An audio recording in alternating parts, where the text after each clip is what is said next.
नमस्कार, मैं अरुण कुमार वर्मा। आप लोगों का हमारे डीएलएस क्लासेज में स्वागत है। आज मैं आप लोगों को कक्षा 11 भौतिक विज्ञान अध्याय 2 जिसका नाम है मात्रक, मापन एवं त्रुटि विश्लेषण, यानी मापन, मात्रक और त्रुटि विश्लेषण, तो इसके बारे में आज बताएंगे। शुरुआत किया जाएगा। तो पहले अध्याय के बारे में पता होना चाहिए कि क्या कैसे होता है। तो मात्रक क्या होता है, राशियाँ क्या होती हैं। तो राशियाँ बहुत सी हैं, जैसे बल भी एक राशि है, त्वरण एक राशि है, द्रव्यमान है, ऊर्जा है, सारी क्या हैं, राशियाँ हैं। इन राशियों के बारे में जो है हम आज विस्तृत चर्चा करेंगे। तो राशियाँ क्या होती हैं, राशियाँ का यूज़ क्यों किया जाता है, आंकिक मान क्या होते हैं, उनके मात्रक क्या होते हैं, इन सब के बारे में चर्चा की जाएगी। तो हमें मापन की आवश्यकता क्यों हुई। जैसे किसी वस्तु को अगर हमें मापना है, तो जैसे मान लीजिए एक कोई लंबाई है इतनी बड़ी, अब इसको हमें मापना है तो किसी स्केल का ही सहारा लेना पड़ेगा। ऐसे हम क्या बता पाएंगे कि ये कितनी लंबी है। तो यानी कि मीटर स्केल या उससे छोटा भी स्केल या उससे भी बड़ा स्केल, तो तमाम प्रकार के स्केल बनाए गए हैं, तो उससे इसको मापा जाएगा। तो मापन की आवश्यकता में मेन बात यह होती है कि वह सभी राशियाँ, देखिए लिखा गया है बोर्ड पर, और लिखा इसलिए गया है जिससे आसान रहे, लिखने में बहुत समय लग जाता है, वीडियो भी लंबी हो जाती है, इसलिए पहले से लिख लिया गया है। वह सभी राशियाँ जिनका संबंध किसी भौतिकीय परिघटना से हो, किससे हो, भौतिकीय परिघटना से। वह सभी राशियाँ जिनका संबंध किसी भौतिकीय परिघटना से हो, जो एक संख्या द्वारा क्या की जाए, व्यक्त की जा सकें, तथा प्रत्यक्ष या अप्रत्यक्ष रूप से, प्रत्यक्ष तथा या अप्रत्यक्ष रूप से मापी जा सकें, क्या कही जाती हैं, भौतिक राशियाँ कही जाती हैं। तो भौतिक राशियाँ बहुत सी होती हैं, जैसे हमने बताया कि लंबाई भी भौतिक राशि है, द्रव्यमान भी भौतिक राशि है, समय भी भौतिक राशि है, कैंडिला हो गया, पदार्थ की मात्रा हो गया, बल हो गया, त्वरण हो गया, सब जो है भौतिक राशियाँ ही हैं। लेकिन भौतिक राशियों में भी अलग अलग प्रकार के होते हैं। तो इसमें जो है वह प्रक्रिया, वैसी प्रक्रिया जिसमें हम यह पता कर सकते हैं, जिसके द्वारा हम यह पता लगा सकते हैं कि कोई दी हुई राशि उसी प्रकार की किसी मानक राशि की कितनी गुनी है। गुनी का मतलब क्या हो गया, जैसे उदाहरण समझिए कि कोई अगर मान लीजिए दूधिया कहीं से दूध खरीदता है या बेचता है, या बिक्री करता है या खरीदता है। कोई दूधिया को उदाहरण लीजिए, दूध बेचने वाला दूधिया है, तो क्या करेगा, कहीं से दूध खरीदेगा तो क्या करता है, 1 लीटर पैमाना लेता है, यानी कि 1 लीटर का कोई बर्तन लेता है। अगर हमको मान लीजिए या आपको 5 लीटर दूध की आवश्यकता है, कितने लीटर की, 5 लीटर दूध की आवश्यकता है, तो क्या करेगा, लीटर पैमाने से वो 5 बार नाप करके आपको दूध देगा, तब आपका कितना होगा, 5 लीटर दूध होगा। यही चीज़ होता है, ये जो इधर होता है लीटर, यानी कि जो जितनी बार प्रयुक्त किया जाता है उसी को क्या कहा जाता है, उसका आंकिक मान कहा जाता है। क्या कहा जाता है, आंकिक मान। यानी कि लीटर पैमाने को कितने बार यूज किया गया है, 5 बार, तब हमारा 5 लीटर दूध हुआ है। इसी को हम क्या कहते हैं, आंकिक मान। आंकिक मान अंग्रेजी इसका होता है न्यूमेरिकल वैल्यू, और ये लीटर जो है उसका क्या है, मात्रक है। दूध नापने, ये जो है दूध को नापने का मात्रक लीटर होता है। मतलब कोई द्रव नापा जाता है लीटर में, लंबाई नापा जाता है मीटर में, इस प्रकार आप लोग जानते ही हैं। तो ये जो होता है ये मात्रक हो जाता है उसका, और इधर का जो है 5 क्या है, ये क्या है, उसका आंकिक मान है। यानी कि दूधिया से अगर दूध लेना हो 5 लीटर, तो वो क्या करेगा, लीटर के स्केल से जो 1 लीटर वाला डब्बा रखा रहता है उससे जो है कितनी बार देगा, 5 बार आपको दूध देगा निकाल करके, तब आपका 5 लीटर दूध होगा। खरीदेगा भी तो ऐसे खरीदेगा। इस प्रकार से जो है आंकिक मान जो 5 बार यूज किया है लीटर पैमाने को, वही जो है उसका क्या हो गया, आंकिक मान हो गया। और ये जो लीटर है ये क्या होता है, मात्रक होता है। तो इससे आप लोग देखिए क्या पता लगता है कि आंकिक मान, इससे एक चीज ये पता लगता है किसी भौतिक राशि का आंकिक मान उसके मात्रक का क्या होता है, व्युत्क्रमानुपाती होता है। यानी कि आंकिक मान क्या होता है बेटा, आंकिक मान इज इनडायरेक्टली प्रोपोर्शनल टू 1/, मात्रक। यानी अगर कोई भी भौतिक राशि होगी उसका मात्रक जितना बड़ा होगा, अगर मात्रक बड़ा होगा तो आंकिक मान क्या हो जाएगा, छोटा हो जाएगा। व्युत्क्रमानुपाती माने क्या होता है, उल्टा। अगर मात्रक छोटा होगा तो आंकिक मान क्या हो जाएगा, बड़ा हो जाएगा। यदि मात्रक बड़ा होगा तो आंकिक मान छोटा होगा, मतलब उसी का जस्ट अपोजिट होगा। अगर मात्रक बड़ा तो आंकिक मान छोटा, अगर मात्रक छोटा तो आंकिक मान क्या हो जाएगा, बड़ा हो जाएगा। जैसे अगर मान लीजिए यही दूरी नापनी हो, मान लीजिए कि ये दूरी कितना किलोमीटर में नापते हैं, मान लीजिए ये 0 हो गया, ये 1 हो गया और यहाँ पर 2 हो गया, 0 1 2। अब किलोमीटर ही मानिए, मान करके ही कोई चीज़ समझा जा सकता है या मैथ लगाया जाता है। तो ये मान लीजिए यहाँ से यहाँ की बीच की दूरी क्या है, 1 किलोमीटर, 1 km है, या पहले मीटर ही समझिए, 1 मीटर है, 1 मीटर है। यहाँ से यहाँ तक दूसरा मीटर हो गया, इधर चलेगा तो तीसरा मीटर होगा। तो मान लीजिए यहाँ से यहाँ तक की दूरी हमें नापनी हो और 1 मीटर का हमारे पास स्केल हो। स्केल आप लोग कपड़े की दुकान पर देखे होंगे कि जब कपड़ा खरीदा जाता है तो उसको जो है एक रॉड रखा रहता है दुकानदार, और उस पर जो है मीटर सेंटीमीटर का स्केल बना होता है। आप लोग ज्योमेट्री बॉक्स में भी फुट का, आधा फुट का, 1 फुट का तो स्केल देखे ही हैं। उस पर जो है मिलीमीटर, सेंटीमीटर और इंच बना रहता है। उसी प्रकार से 1 मीटर का कोई, अगर मान लीजिए हमें 2 मीटर कपड़ा ही दुकान पर खरीदना है तो क्या करेगा, वो एक बार नापेगा और फिर जो है कपड़े को उठा करके उसको दूसरी जगह रखेगा, यानी कि 2 मीटर तब देगा आपको। तो इस प्रकार से क्या होता है, यानी कि हमें कपड़ा, हमने क्या खरीदा, 2 मीटर खरीदा, तो उसका मात्रक क्या हो गया कपड़े का, मीटर में हो गया। और जब उसको खरीदा है 2 मीटर तो उसका आंकिक मान क्या हो गया, 2 मीटर। यानी कि 2 मीटर कपड़ा अगर हमने खरीदा या आपने खरीदा तो इसका मात्रक क्या हो गया, मीटर हो गया, और आंकिक मान क्या हो गया, 2 हो गया। यानी कि मीटर पैमाने को कितनी बार यूज किया गया है, प्रयोग किया गया, 2 बार यूज किया गया है। तो इसी प्रकार से आंकिक मान और जो मात्रक में संबंध है, यदि बेटा इसी को हम जो है क्या करें, मीटर को क्या करें, सेंटीमीटर में यूज कर लें।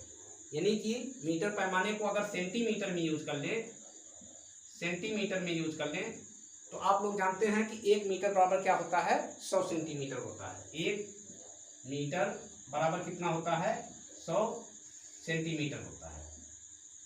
1 मीटर बराबर 100 सेंटीमीटर, यानी कि 2 मीटर है, ये कितना हो जाएगा, 200 सेंटीमीटर हो जाएगा।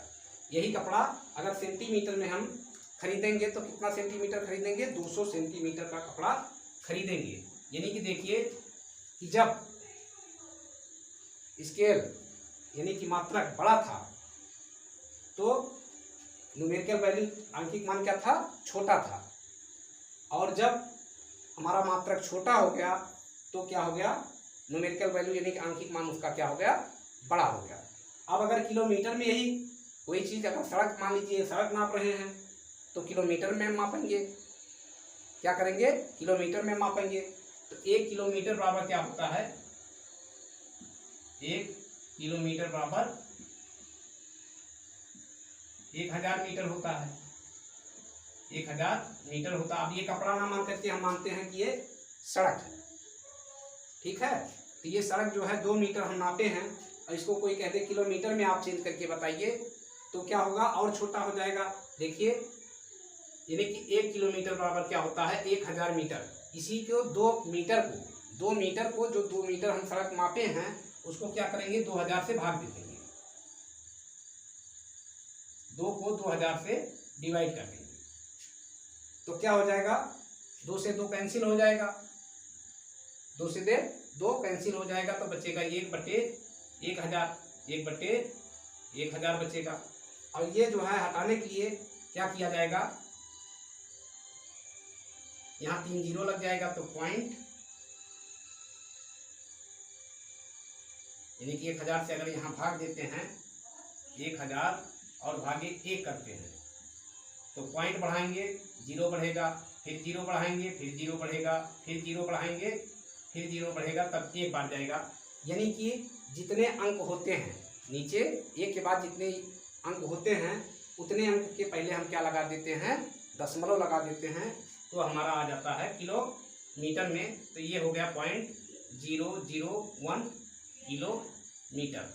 इससे पता लगता है, देखिए किलोमीटर में क्या हो गया, 0.01001 हो गया, और ये सेंटीमीटर में 200 हो गया, और मीटर में क्या था, 2 था। इस प्रकार से हम आंशिक मान की गणना करते हैं। यानी कि इससे पता लगता है कि आंशिक मान जो है मात्रक का क्या होता है, व्युत्क्रमानुपाती होता है। इससे यह पता हो गया होगा आपको कि आंशिक मान अगर बड़ा होगा तो मात्रक क्या प्रयोग किया जाएगा, छोटा मात्रक लगेगा। यदि मात्रक जो है बड़ा होगा तो आंशिक मान क्या आएगा, छोटा आएगा। इस प्रकार से जो है हम जो है किसी भी वस्तु को मापते हैं। अब अगले पार्ट में इसके जो है, अगला पार्ट नहीं, इसमें और थोड़ा देखिए कि इनके जो है आधारभूत बहुत सी आवश्यकताएं हैं मापने के लिए, बहुत सी मापन के लिए बहुत सी आधारभूत जो है आवश्यकताएं हैं।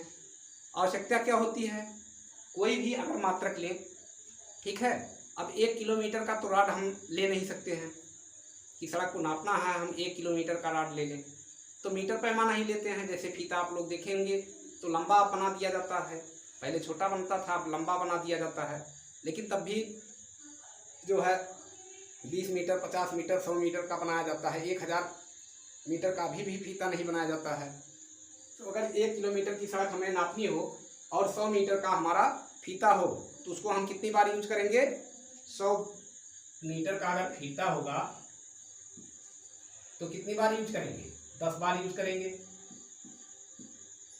यानी कि 10 दाम 100, तब 1000 मीटर होगा। क्योंकि 1000 मीटर बराबर क्या होता है, 1 किलोमीटर बराबर होता है 1000 मीटर, यानी कि 10 बार यूज करना पड़ेगा अगर 100 मीटर का हमारा फीता होगा। नापने वाला फीता जो होता है अगर 100 मीटर का होगा तो 10 बार यूज करना पड़ेगा।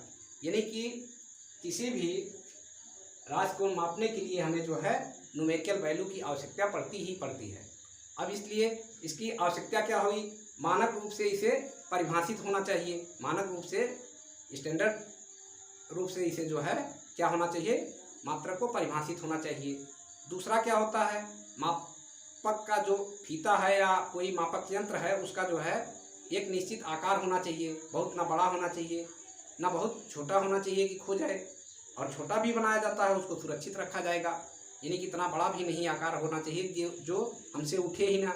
अब 1 किलोमीटर का राड अगर उठाना होगा तो हम कैसे उठाएंगे, तो इस प्रकार से क्या होना चाहिए, सुगमता से जो उपलब्ध हो जाए, हमें आसानी से जो उपलब्ध हो जाए, ये चीज़ होना चाहिए। आकार हमने बताया कि क्या होना चाहिए, सुविधाजनक होना चाहिए, जिससे आसानी से हम उसे यूज कर सकें, और यह जो है अस्थाई आसानी से अनुकरण करने योग्य होना चाहिए, मतलब उसको जो है आसानी से हम सॉल्व कर ले जाएं। इस प्रकार से जो है हमारे पास उस उपकरण का होना आवश्यक होता है। ये सब इनके हो गए जो है आवश्यकताएं हो गई, आधारभूत आवश्यकताएं हो गई। कोई भी अगर मान लीजिए 1 किलो का बाट है तो इतना बड़ा हुआ, 2 किलो कितना बड़ा हो गया। अब 1 कुंतल का बाट आदमी उठा करके इधर उधर कर ही नहीं पाएगा, और 5 कुंतल अगर आवश्यकता हुआ तो एक बार में हम 5 कुंतल कैसे तोलेंगे। अब तो धर्म कांटा हो गया तो आसानी से तोला जा सकता है, लेकिन अगर उठा करके बाट को अगर मानक माना जाए, उससे तौल की जाए, तो 5 किलो के बाट को उठाने के लिए 10 आदमी की आवश्यकता पड़ेगी, तो आदमी को 10 आदमी कहाँ मिलेंगे। इसलिए जो है छोटे बाट से जो है 50 किलो तक के, 1 कुंतल तक के भी हो सकते बने हों, हमने तो नहीं देखा है, लेकिन 50 किलो तक हमने देखा है। तो 50 किलो तक के बाट होते हैं जिसे एक आदमी आराम से उठा करके तराजू पर रख देता है और किसी वस्तु को आसानी से तौल लेता है। यानी कि 1 किलोग्राम, 50 ग्राम, 25 ग्राम, 10 ग्राम, 5 ग्राम की बात होते हैं तो शुद्धानुसार जैसे छोटी वस्तु या बड़ी वस्तु तोड़ना है उसी प्रकार से क्या किया जाता है, मात्रक का यूज किया जाता है। यानी कि उसमें छोटे या बड़े मात्रक को मतलब बाट का यूज करके जो है तोला जाता है। अब सेकंड चीज़ देखिए, इन्हीं मात्रक को एक मूल मात्रक होना चाहिए, एक स्टैंडर्ड मात्रक होना जरूरी है क्योंकि जिसको सब लोग जाने। अब देहात में समझ लीजिए पसेरी भी में कोई नाप करके देता है, कोई किलो में देता, कोई रत्ती में भी कोई वस्तु नापे जाते हैं, मासा, रत्ती, मन आदि चीज़ों में नापे जाते हैं। लेकिन अब ये अलग अलग जगह के अलग अलग अपना मात्रक होते हैं तो इसको जो है स्टैंडर्ड रूप में जानना आवश्यक है जिससे सभी लोग उसी के रूप में जानें और हम आप जहाँ के वासी हैं उसी के अनुसार जो है पसेरी कहीं जो है 2 किलो की चलती है, कहीं 5 किलो की चलती है, कहीं 7 किलो की चलती है, कहीं 6 किलो 600 ग्राम की चलती है। तो अपना अलग अलग अपना मात्रक बनाए हुए हैं वहाँ के मतलब आसपास के लोग। लेकिन जो है मेन पसेरी जो होती है उसको स्टैंडर्ड रूप में देखा जाता है कि इतने किलो की पसेरी मान्य होगी। तो इस प्रकार से जो है मात्रक की आवश्यकता हमें हुई। और एक चीज़ ये जान ही गए कि मात्रक क्या होता है, आंकिक मान का व्युत्क्रमानुपाती होता है, यानी कि उल्टा होता है। मात्रक जितना बड़ा होगा आंकिक मान उतना ही कम यूज करना पड़ेगा, उस स्केल को उतनी ही कम बार यूज करना पड़ेगा। अगर मात्रक छोटा होगा तो जो स्केल होगा उसको उतनी ही अधिक बार उसमें यूज करना होगा। तो अब आप अगले पार्ट में मिलते हैं। जो दूसरा टॉपिक है राशियों का मात्रक एवं उनका वर्गीकरण।